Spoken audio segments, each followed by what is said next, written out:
welcome to our program, The Business Brief, which we host once a week to unpack some of the complex issues transpiring in the economy. This afternoon, we are blessed to be hosting the head of programs and public affairs at the Zimbabwe Agricultural Society, Mr. Miriyoni Tawonga. Welcome, Miriyoni. Welcome, Alois.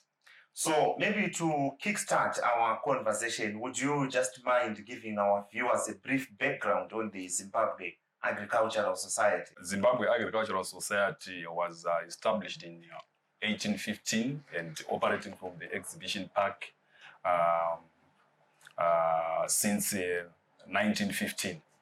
So it's one of the oldest and largest member-driven society in our country.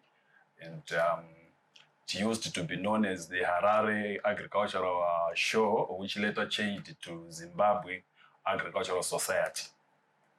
In brief, that's the history of our society. Okay, now coming back to the just ended 1/12th showcase, which took place in August, in the month of August. Would you mind just telling our viewers what the major highlights were at this event? The major highlights were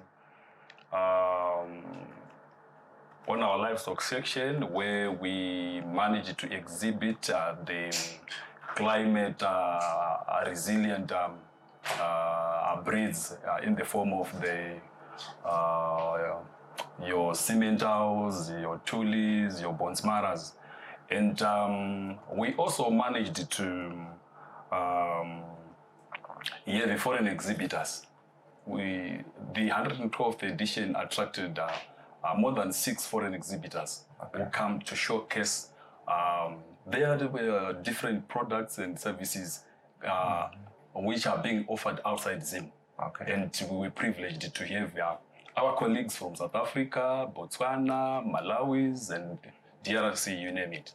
Okay, yeah. So what was the percentage of space uptake like? I raised this question against a background where there are concerns that we are emerging from COVID-19 lockdowns and things are not moving quite well, both locally and even beyond the border. So what was this percentage of space uptake? It's so true. Businesses are trying to rebound from this post-COVID era situation. But however, as a society, we are very or quite happy to announce that we have had a successful show. In terms of space uptake,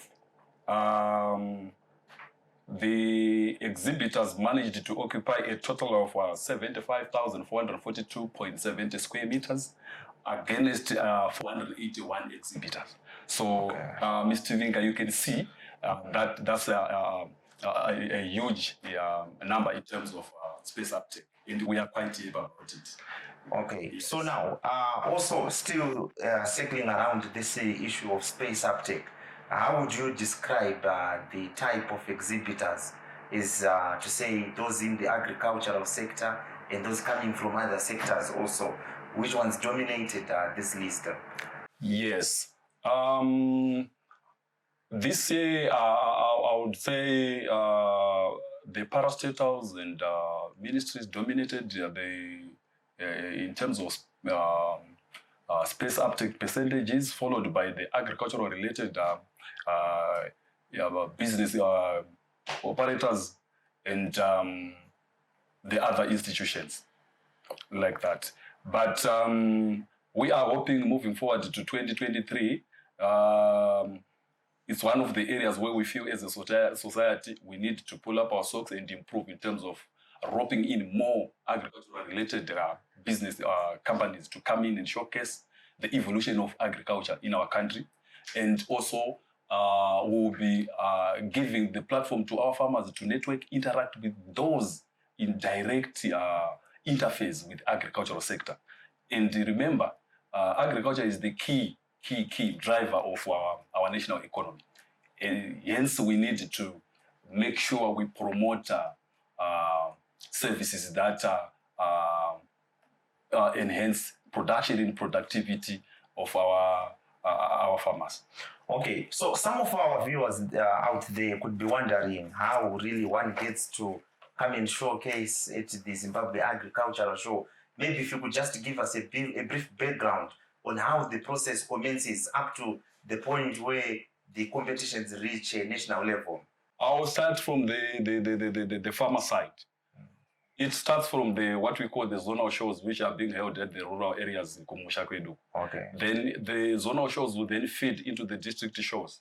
The district shows will then feed into the provincial shows, like the Manicaland Provincial Show, your Masvingo Provincial Show, up to right here, which is the annual premier event, the Zimbabwe National Agricultural Show. Okay. That's how one can qualify to be accepted or to exhibit at the national event. Okay. Yes. So how would you describe the nature of our agricultural performance in terms of the awards which you managed to confer during this show? In terms of the awards, we are quite happy, and I would like to also take this opportunity to thank our stakeholders, who are our sponsors, for making this event a success. Let me start by saying the overall winner for Mvudza, farmer, the one being spearheaded by His Excellency, the President of Zimbabwe, Dr. Emerson Mnangagwa. That farmer won a tractor, which was sponsored by the government of Zimbabwe as well. And under cotton section, the overall winner for cotton section won a tractor and with a tractor drone plow and a trailer. The young farmers, you remember you asked me something about the youth.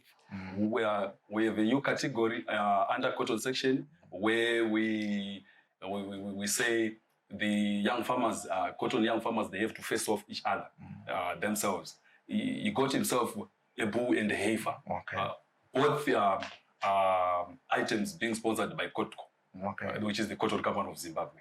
And from the tobacco section, the overall winner got a motorbike, which was sponsored by Zimbabwe Leaf Tobacco, and the other motorbike was sponsored by Maguire's.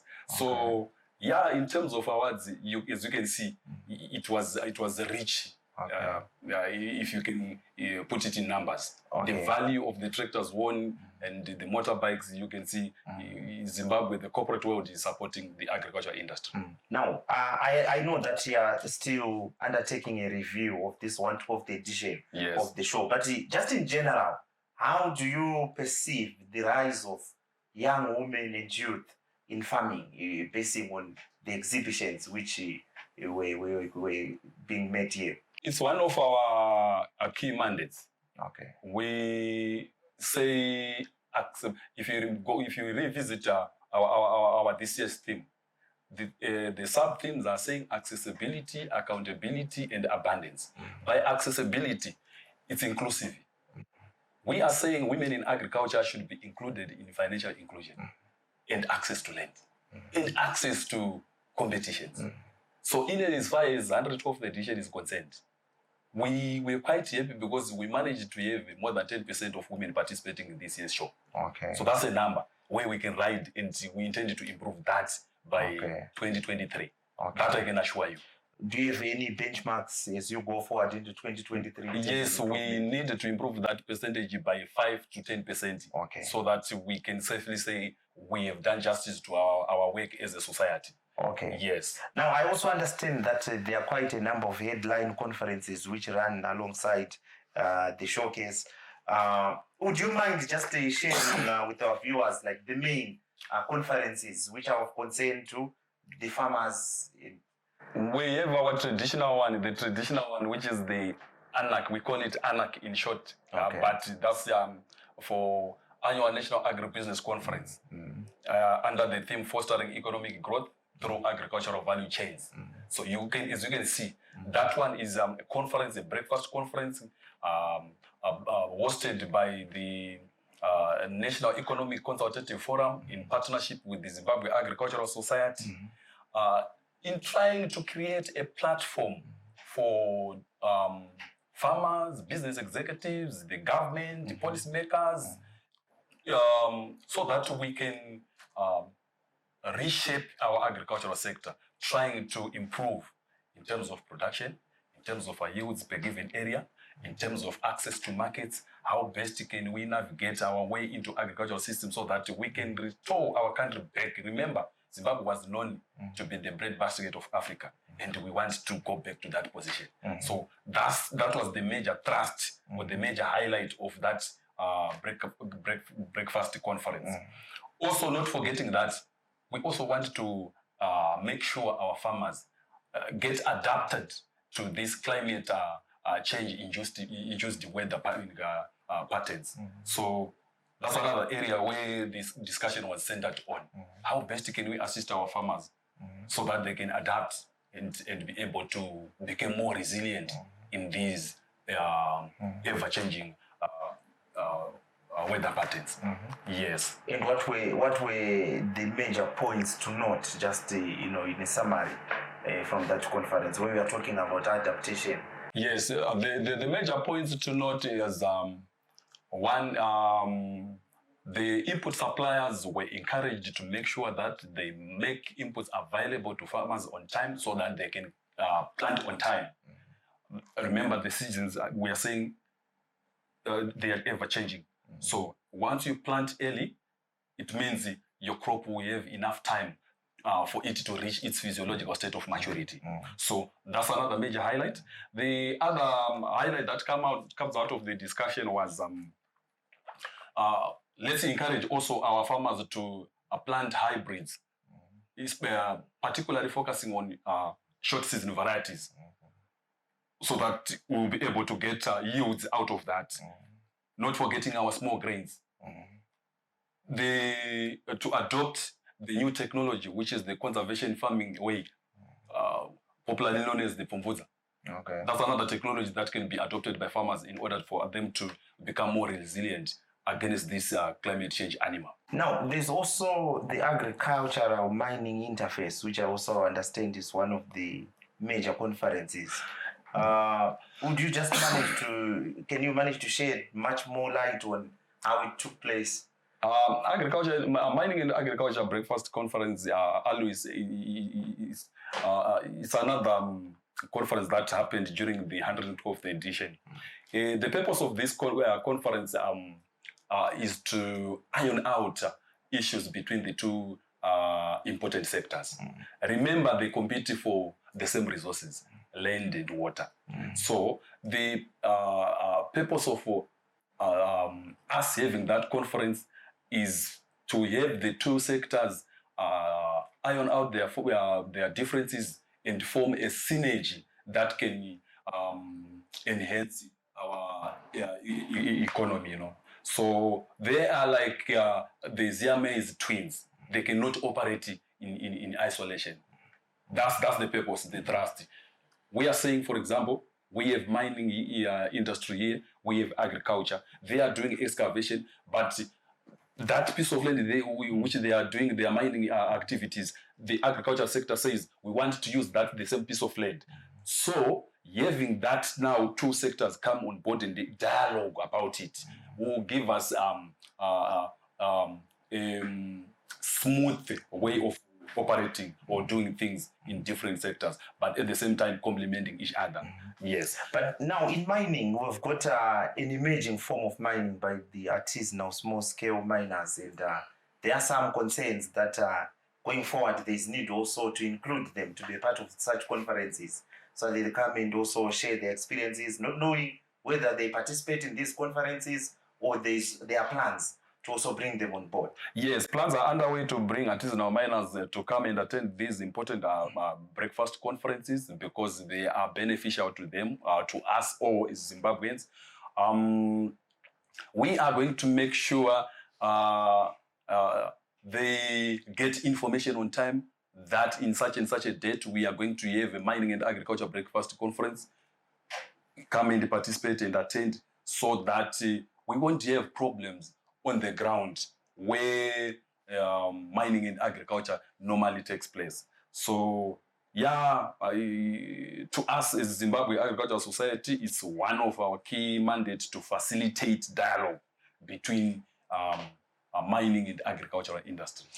So, okay, from the preliminary findings, I know you are yet to compile a final review of the 112th edition. What main challenges are emerging from farmers? I don't want to lie, Mr. Vinga. Our farmers are facing a plethora of challenges. Okay. In as far as agribusiness is concerned. To start with is the lack of markets. Okay. We have plenty of farmers doing good in terms of production and productivity, but they are facing challenges on how to sell their products. So we are also creating that platform as us to say, look, let's link our farmers to sustainable and viable markets. Okay. So the approach is now, let's have a market-driven approach. Okay. And a demand-driven agricultural approach. You get a market and come back and produce for a certain market, not just producing without a market. It becomes a loss. So we are taking a step ahead to say, look guys, let's identify a market. There is a market for blueberries. Who wants to venture into the blueberry value chain? Then you can do blueberry value chain and we come back and link you to the off-taker. The same goes for your maize. The same goes for your sugar beans, your cotton, you name it. Okay, so now as we round off, maybe if you could share other areas of future improvement as we go into the next season where we are seeing less of disturbances in terms of COVID-19. We hope to have a very successful agricultural season. And so what are your promises to these farmers going forward into 2023? Our promises to the farmers is we want them to have access to affordable inputs. We want them to have access to information, agricultural related information on time. We also want them to have access to sustainable and viable markets. They should also get extension services when they require it. So by so doing that, Mr. Vinga, we are saying let's enhance our production and productivity. Remember, agriculture, if we increase our yields per given area, then we will be able to export. Once we export, it means we have the foreign earnings and we have made a certain percentage in terms of our foreign currency as a country. So, in a nutshell, that's what I can say, what I can assure to our farmers. And coming back to our exhibitors, we are trying our level best to also modernize our structures. That's another thing that I want you to know, to take note of. We want the society to match the new modern standards, so that even you as a journalist, you can safely say, I'm proud to be associated with the Zimbabwe Agricultural Society because of the setup. We are also going to line up new and entertaining events this coming 2023. We have plans are underway to rope in some international exhibitors, some international entertainers, so that we can have a different show. The one which is different from the previous shows that you used to know back then. That's the whole idea, what we are trying to do this coming 2023 Agric Show.